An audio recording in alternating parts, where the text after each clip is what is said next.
Hello again, Steve here, and I just wanted to post a video because I haven't been able to post very many.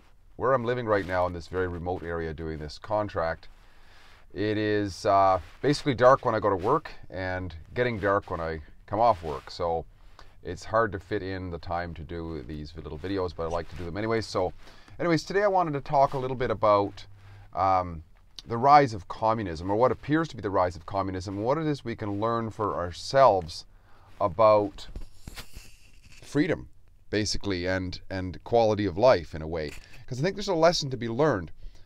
I believe there's always this tendency to have a rise of communism, right? Especially in times when things get a little messed up by, well, authoritarians, by us being greedy, essentially, by saying, hey, I want a little bit more security. Okay, here's some of my freedom, right? And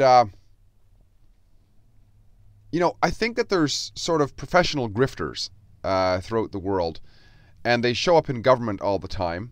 And some of them are probably well-intended when they get in there, but they realize that they can't do their job by being perfectly honest and so on.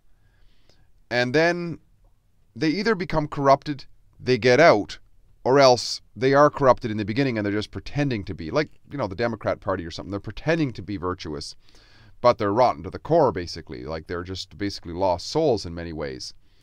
And we see the good intention, at least on the surface, show up many times. I think of examples like McCarthyism, trying to root out communists. Because yes, there were indeed communists in the State Department, but the problem is nobody can actually look at the naked emperor in the room, who was, characters, people like FDR. I mean, FDR was probably a flaming communist. At least wasn't his right-hand man an actual embedded communist agent for years? I mean, it's profitable for those in charge to be communists, because, or some sort of a collectivist, because you don't have to believe in telling the truth. You don't have to believe in it's wrong to steal from people and so on, because that's the whole operation of that business model of government, right? I recently read some of, what's his name's here, James Bradley. James Bradley's book, The China Mirage. And another one a couple of years ago was called, by the same guy, it was called The Imperial Cruise. And it was America's intervention into basically imperialism in the Far East. And you can see just how far this authoritarianism goes, and how far forms of communism. It's not completely communism, but I mean, a lot of these things are just terminology. We're either individualists or else we're some sort of communist in a way, right? Like socialist or groupist or tribalist or whatever. We either believe in the fundamental, first and foremost, sovereignty of the individual or something else. There's really not, it's sort of black and white in a way. It's like good and evil in a way, right? I mean, and it's not surprising that people who would call themselves honorable and so on, they're not. I mean, look at the royal family. During this China Mirage book, there was this story about how the Emperor of China sent a message to Britain saying, hey, you know what, stop selling opium here. It's illegal to sell it in your country, so we don't want you selling it here. We don't want you dealing with it, and so on. And what did the Queen do? Queen Victoria, she sent the Royal Navy to beat the shit out of China. Like, this has nothing to do with any sort of universal ethic whatsoever. So there is this nature of communism that exists within humanity. It is absolutely evil, and the professional grifters, of course, in governments and so on, will talk the talk of, oh, this is bad, well, let's do something about it, but they're doing the same damn thing. But what this means for us, I think, is when we recognize that this is a human tendency, this tendency to want to mooch off the labor of others, and to not have universal ethics. In other words, if I don't want to be lied to, if I don't want to be stolen from, then maybe I shouldn't lie and steal from others. And maybe I shouldn't hire somebody else in the form of an elected official to do that for me. Right? Maybe we shouldn't do that. If we see the things this way, intellectually, then it becomes like an internal jihad in a way to root out those natures within us, to become more virtuous. Because communism, authoritarianism, and all those things, they start within us. Sure, we look at it, we look at society and say, oh, those over there are being dishonest, they're being authoritarian and so on. But is there that nature within us? Right? For example, over the years I've listened to this guy, Stefan Molyneux, and he used to talk about peaceful parenting. Because, and once he started talking about peaceful parenting, a lot of people in the libertarian community kind of abandoned him because they didn't want to talk about that. They wanted to talk about the Federal Reserve and central banking and, you know, all sorts of authoritarians and what did, you know, Reagan do versus what did Clinton do and all this sort of thing. And meanwhile, his point was, yeah, that's all very interesting and academic. Sure, it's great. It's a great discussion, no question about it. But here's the thing. What can you really do about, like, where can you make the most effect in your life? Well, his point was, if we're going to have children, and a family, of course, is the base of society, the sort of the smallest group, if you will. It's where society starts, is the family, right? It's where, because that's where children get raised, and how children are raised is how society is.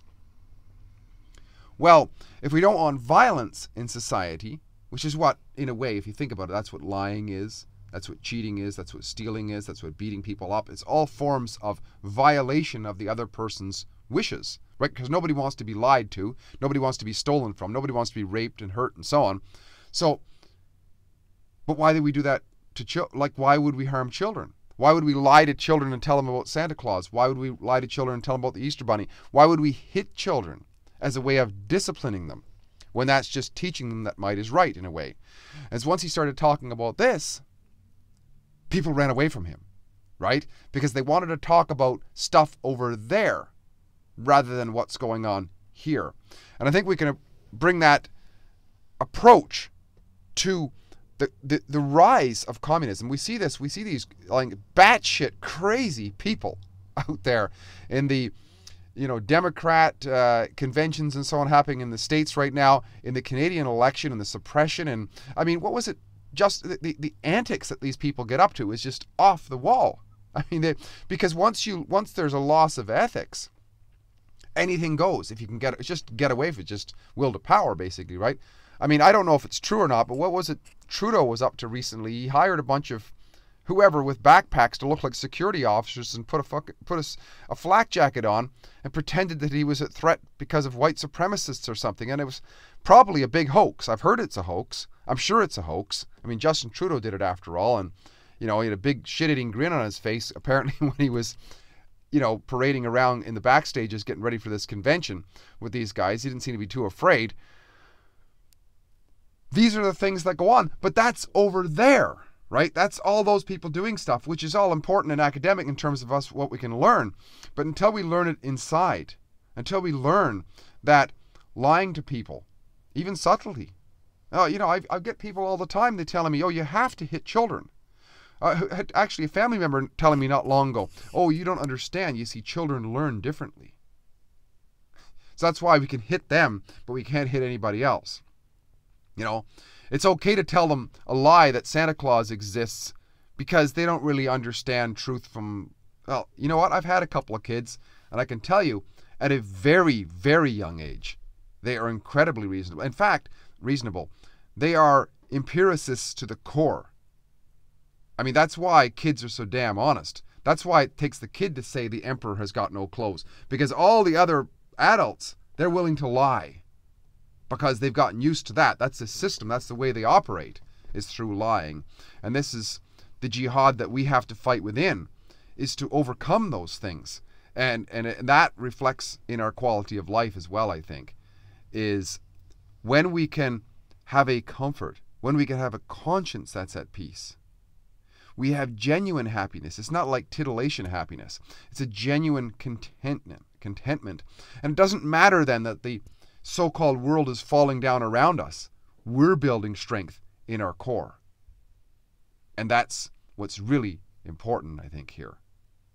So once again, rise of communism, yeah, it's always been rising, right? What can we do about it? I would say what we can do about it is inside. Become honest with ourselves. Realize that we are, each and every individual is the base of society, right? It's like the old saying, you cannot build a nice brick wall without strong integrity in the bricks. That's what you need first. You need strong ingredients. There is no such thing as a society. You can't talk to a society. Go and try to talk to a society. You can talk to a spokesperson of the society who's what? An individual, right? You can only talk to individuals. That's what the real thing is. So the real thing for us, and we're the most important individual in our society in terms of what we can make, what effect we can make. Because it's easier to change ourselves than to change anybody else, I would say. Anyways, what do you think? Comments in the box below, if you have any, and like, subscribe, and share if you can to get this out. Steve here again. Nice talking. Talk again soon. Bye now.